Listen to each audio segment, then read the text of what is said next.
Good morning, children. Hope you people are keeping fine with good health. Welcome to this batch new year, that is 2020-21. Yeah, we people are struggling with COVID-19 all over. Though it is a struggle, we are not supposed to forget our subject matter. So, myself Manjula, I'll be handling arithmetic class today for you. So, we are aware of numbers. You have learnt already these numbers since lower class onwards. Let us just recall numbers. Say you have learnt numbers through rhymes also. Let me say a rhyme for you. That is 1, 2, buckle my shoe, 3, 4, shut the door, 5, 6, pick up the sticks, 7, 8, lay them straight, 9, 10, a big fat hen. Okay, fine.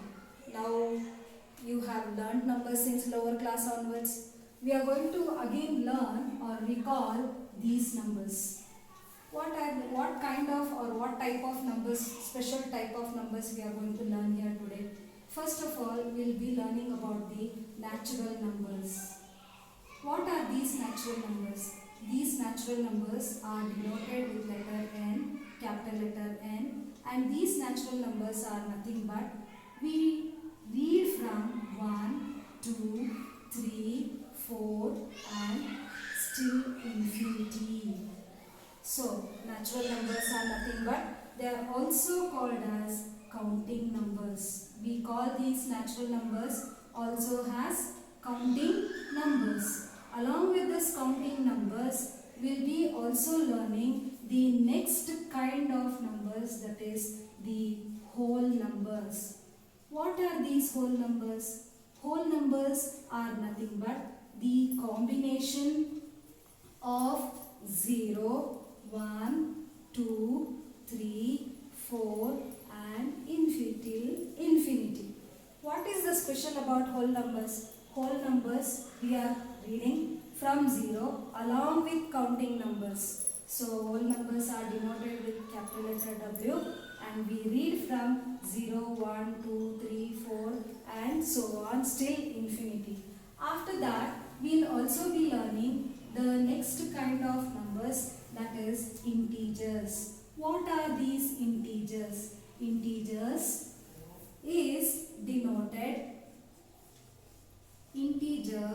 are denoted using the capital letter Z, which are nothing but the combination of both counting numbers as well as the whole numbers. These integers also include 0, which is neither a positive or a negative number, then 1, plus or minus 2, plus or minus 3, plus or minus 4, plus or minus 5 and so on, infinity.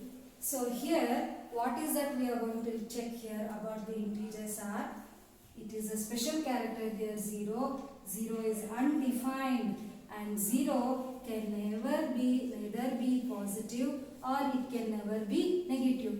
But integers, okay, we find a set of positive numbers, that is plus 1, plus 2, plus 3 and so on, and also a set of negative numbers, that is minus 1, minus 2, minus 3 and so on. So for this we can recall our number line.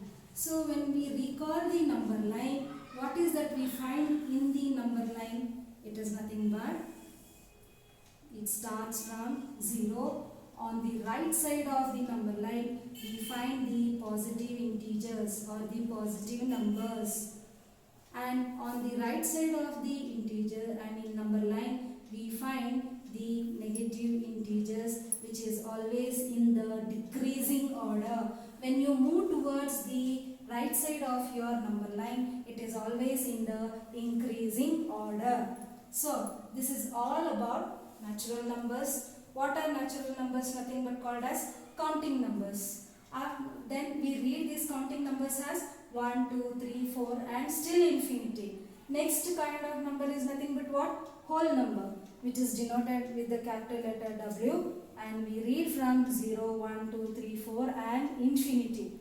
Next kind of integer, that is numbers we are going to learn here, is about integers, which are nothing but we can recall just the number line which gives a clear picture, that is both 0 as well as positive integers as well as negative integers. Here I told you 0 is neither negative nor positive.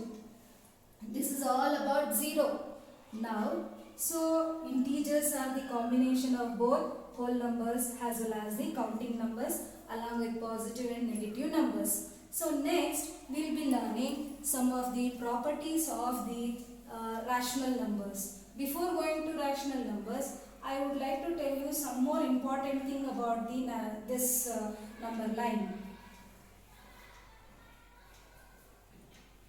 So what is this special thing about number line?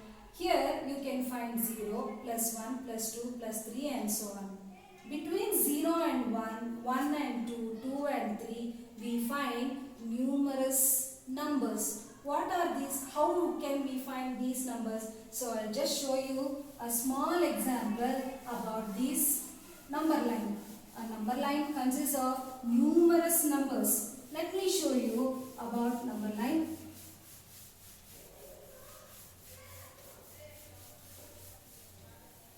So what is this?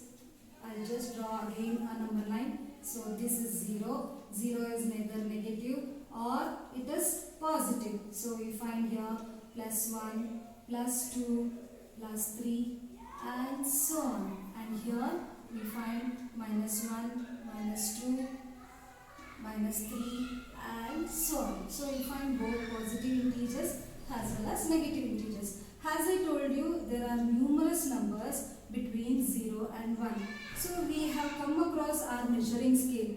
When you find the measuring scale, we read the division 0, 1, 2, 3, 4, 5, 6, 7, 8, 9 and the last division has 10 when we read it, but we are not supposed to write this as 10. Instead we write it as plus 1. We write it as what? Plus 1. But when we read it as 0.1, 0.2, 0.3, 0.4, 0.5, 0.6, 0.7, 0.8, 0.9 and 10. It is when I say 0.1, we can write even this 0.1 is nothing but called as what? Decimal number. What it is called as? Decimal number. Yes. Though 0.1 is a decimal number, I can write this decimal number as 1 by 10. 1 by 10. So I can also find one more number between 0 and 1, that is nothing but 0.2. It is nothing but I can write this as 2 by 10. I can again simplify this as 2 by 10 has 1 by 5, which is nothing but equal to 1 by 5. So here, what is that you find? Not only you find between 0 and 1, that is 0.1, 0.2, 0.3, 0.4, 0.5, 0.6, 0.7 and so on. We find numerous numbers between any two integers. Not only one decimal number, we find numerous integers. Okay, between any two integers, and these decimal numbers further can be written as in the form of fraction. You can observe this fraction. This fraction is nothing but I have written it as what? 1 by 10. So we read this as what? Numerator. What is that we call it as? Numerator. And we read this as what? Denominator. Yes.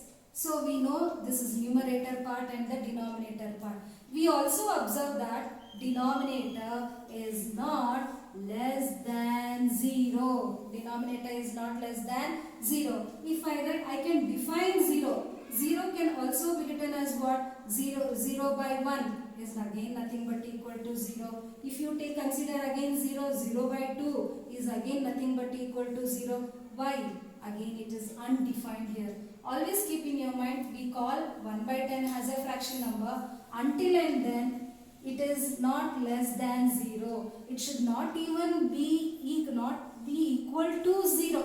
It should not also be equal to 0. It should be either greater than 0. Greater than 0. So what is that we find here? You have recalled now what is a fraction. So based on this fraction only, next you will be learning the new term, that is rational numbers. So what I am going to tell you here is all about the rational numbers. So I told you about 1 by 2 to 0.5, all these decimal numbers. Considering these decimal numbers only, let us define what is a rational number. What is a rational number? So I told 1 by 10. I can write 0.2 has what? 2 by 10, which is nothing but again written as what? 1 by 5. I can write 0.3 has what? 3 by 10. You observe here, in all the cases when I am writing this in the fraction form, the denominator value is not less than 0 or it is not equal to 0. Until and then the denominator value is not less than 0 or it should be greater than 0 or not equal to 0, we call this as a fraction, or also we call it as a rational number. We call it as a rational number. Why we call this as a rational number? What is the definition of the rational number? Always the rational numbers are in the form of P by Q, where the value of Q is not equal to 0.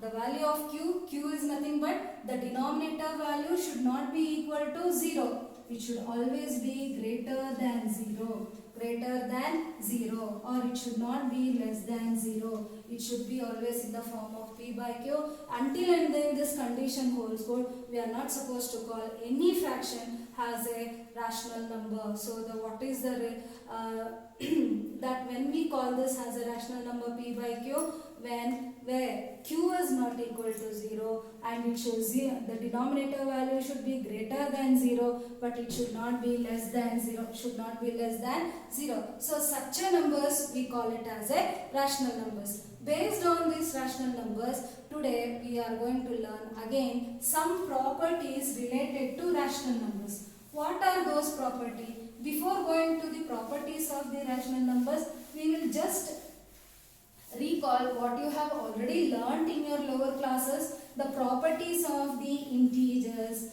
whole numbers, or the counting numbers, or the natural numbers. So today again what we will do, we will recall the properties. What is properties of the natural number? Properties of the natural numbers. The first property of the natural number. What is the first property? We know, first of all, let us say n is nothing but equal to what? 1, 2, 3, 4, 5, 6, 7, 8 and so on. Yes, we know that. It is infinity. It is infinity. Let us check the properties of the natural numbers here. The first property of the natural number, that is closure property. Let us learn the closure property of natural numbers, that is closure property of addition. Let us learn the closure property of addition. What is this closure property tells you? Closure property is nothing but when we add any two numbers, the sum of the number should also be a natural number. What does it tell? I'll just say A plus B is also is equal to C. We don't know what is C. We don't know what is A. We also don't know what is B. Let us consider if A is equal to 3, B is equal to 7. Let us find out what is the C value we get here. It is nothing but 3 plus 7 is nothing but equal to 10. Yes, what does it tell you here? 3 is a natural number, 7 is a natural number, and also the sum, whatever we are getting after finding the sum of these two numbers, 10 is also a natural number. So what is that I can conclude here? All the values, the symbol tells you all the values of A, B and C belongs to, all the values of A, B, C belongs to N. So, if all the values of A, B, C belongs to N, then I can conclude that the closure property of addition satisfies. The closure property of addition of natural number satisfies. So in the same way, we'll also be learning some more property, that is closure property of addition we learned. Let us check for subtraction. Let us check now for subtraction. So what is this closure property of subtraction? That is, yes, when we find the difference between any two numbers. Closure property of what? Subtraction. What is this closure property of subtraction tells you? When we find any two numbers, that is the difference between any two numbers, the difference also is a natural number. Let us check whether it satisfies or not. So let me say, if A is equal to 10, B is equal to 3. Okay, so yes, 10 minus 3 is equal to 7. Yes, we can clarify here. 10 is a natural number, 3 also is a natural number, and the difference obtained is also a natural number. So this is a small example given to you. In this case, it satisfies, subtraction satisfies. Here, what is that you observe? A value is more than B value. Yes, so it satisfies. You can observe here, the value of A is 10 and the value of B is 3. So here what is that we find? A is greater than B. The value of A is greater than B. Yes, this is the first case I have taken as an example. Let us go for the second example here. So I will increase the value of A now. Say if A is equal to, if I increase, I get the same property. But still, what I am going to do here, I will reduce the value of A. What I am going to do here, when I reduce the value of A, I will write A has 8 and the value of B has 15. You can observe the changes between A and B, and here also A and B. You find here the value of A is less than B. Yes, what is that we observe here? Let us find what is the difference. 8 minus 15. 8 minus 15, see, 8 is less than 15. What is the difference I get here again? I get a negative value which is nothing but equal to minus 7. But minus 7 is not a natural number. Is this a natural number? No, minus 7 is not a natural number. So it doesn't satisfy. Subtraction doesn't satisfy. So what is that we understand here? We understand that subtraction, okay, for all the values of A, B, C, okay, subtraction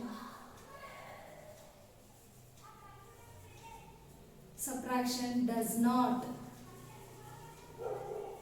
satisfy.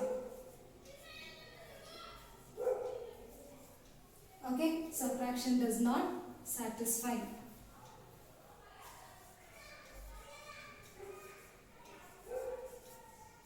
Okay, so this is all about the closure property of subtraction. Don't get confused here. See, A minus B is equal to C. When we find the difference between any two natural numbers, okay, we should get the same, the natural number itself. Yes, in the first case, you observe here, A is greater than B. So we get the natural number. Once we increase or decrease the value of any two, that is A or B, what is it we get? We observe here, the value of A is less than B. So when I do this, define the difference here, 8 minus 15, we get minus 7. So what is this minus 7? Minus 7 is not, see, can you see here? All these numbers are positive.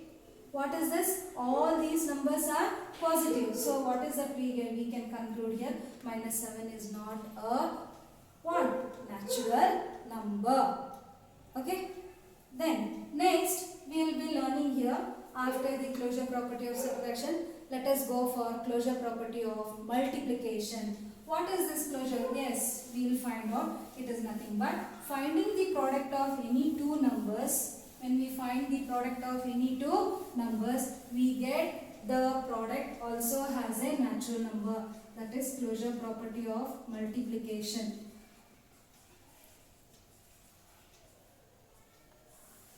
Closure property of multiplication. What does this closure property of multiplication tells you? A into B is equal to C.